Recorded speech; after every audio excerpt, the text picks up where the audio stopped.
Bonjour tout le monde, donc aujourd'hui on va avoir un petit cours sur PowerPoint 2013. Donc PowerPoint 2013 est un logiciel de présentation, donc ça va vous permettre de faire des présentations animées.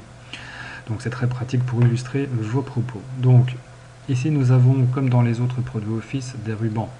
Donc chaque ruban va contenir des outils.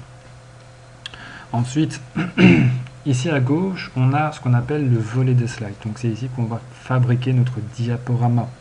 Donc on a la possibilité de rajouter plusieurs diaporamas, tout simplement. Bon, il existe plusieurs méthodes, mais la méthode la plus rapide, c'est en cliquant sur la dia 1 et ensuite en appuyant sur la touche Enter. Et là, on peut voir qu'il y a une deuxième dia qui s'affiche. Donc, dans ce volet des slides, on va pouvoir justement se déplacer d'une dia à l'autre, comme ceci, en faisant un simple clic sur la dia qu'on veut afficher.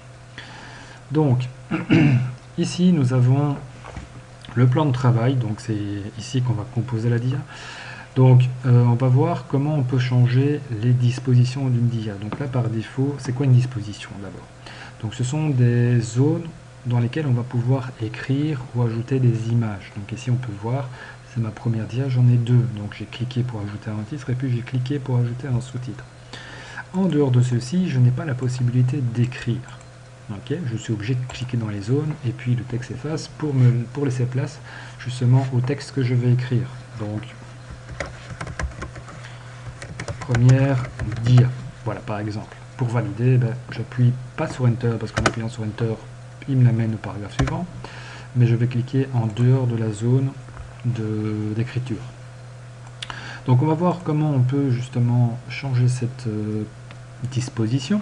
Donc dans le ruban accueil, nous allons retrouver différentes sections. Dans la section diapositive, donc ici, vous voyez, c'est séparé par des petites barres, il y a le nom aussi, je vais retrouver ici disposition. Donc quand je vais cliquer gauche, je vais avoir la possibilité de choisir une disposition bien précise. Donc là actuellement c'est la diapositive de titre. Donc c'est celle qu'on obtient toujours en dia numéro 1. Mais j'ai également d'autres dispositions. Titre et contenu, donc je vais cliquer pour vous montrer. Voilà, donc là il me permet d'écrire, là il m'a gardé le titre d'avant mais je vais effacer, il me permet d'écrire un titre à ma dia, mais j'ai également la possibilité de faire ici une liste. Donc une liste c'est quoi? J'écris header et là on a à chaque fois des petites puces qui s'affichent. Ok. Alors, on a quoi d'autre comme exemple? Ici au milieu, on peut voir qu'on a des petites icônes. Chaque icône va me permettre de faire quelque chose dans ce cadre. Donc le premier, c'est insérer un tableau. Donc insérer un tableau, c'est dans le cas où vous voulez faire par exemple un calendrier. Bon, je dis ici le nombre de colonnes et de lignes. On va prendre 6 sur 5 lignes. Donc là, j'invente. Voilà. Et je clique sur OK. Vous voyez, ici, il m'insère un tableau. Donc, le tableau, soit il aura déjà une mise en forme prédéfinie, donc automatique plutôt. Comme ici, vous voyez, je peux choisir le tableau que je veux. Ou alors, on peut l'avoir vraiment de manière très standard. Donc, je vais voir si je peux l'obtenir. Voilà, ici. Donc ça, ce sont vraiment les tableaux basiques. Et à partir de là, vous pouvez vous-même personnaliser votre tableau.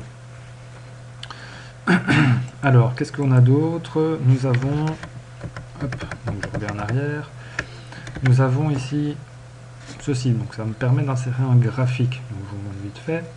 Donc ici, vous voyez, je peux choisir le type de graphique que je veux créer, je clique sur le menu, et ensuite je peux choisir parmi les propositions ici.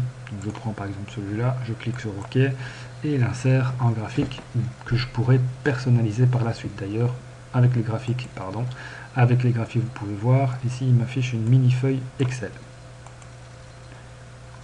Hop, voilà. Alors, donc ensuite, pardon.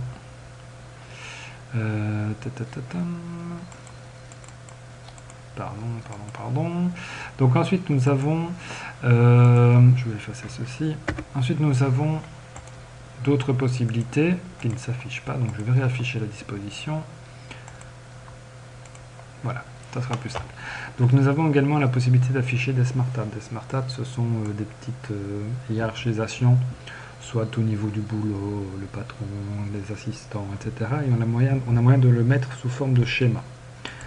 Alors, nous avons également ici la possibilité d'afficher des images de l'ordinateur sur la dia. Donc, c'est un peu le principe du logiciel. J'ai une image, je la prends, je l'insère, et elle est dans ma dia. Je vais pouvoir la jouer, l'animer éventuellement. À côté, nous avons des images web. Donc, en cliquant dessus, il va me permettre de chercher des images du web. En général, c'est souvent des logos qu'on va retrouver. Enfin, logos, petites images du genre. Donc, je sais pas, je vais taper par exemple, pour voir si on est référencé. Technoplus, hop. Et là, il me trouve plein de logos, mais qui n'est pas le nôtre, mais ce n'est pas grave. Donc ici, voilà, il m'a trouvé une image, je clique dessus, j'insère et il m'affiche donc l'image dans ma zone. Et ici, ce sont des petits clips multimédia, donc attention, insérer une vidéo. En général, c'est pas une vidéo comme vous l'entendez, c'est souvent des petites images animées. Donc là, je n'ai pas sous la main, donc je ne vais pas savoir vous montrer, mais voilà. Donc, une fois qu'on a maîtriser un peu tous ces éléments, on aura l'occasion de créer ce qu'on appelle des diapositives animées, ce qui va vraiment améliorer votre présentation d'un projet. Voilà. Donc c'est un logiciel qui vous permet de faire pas mal de choses. Ici nous avons vu une brève explication, un bref aperçu du logiciel. Si vous voulez plus d'informations sur les formations, sur le contenu du cours, vous pouvez venir sur notre site qui est le www.technoplus.formation avec un s.com. Donc je vais vous l'indiquer.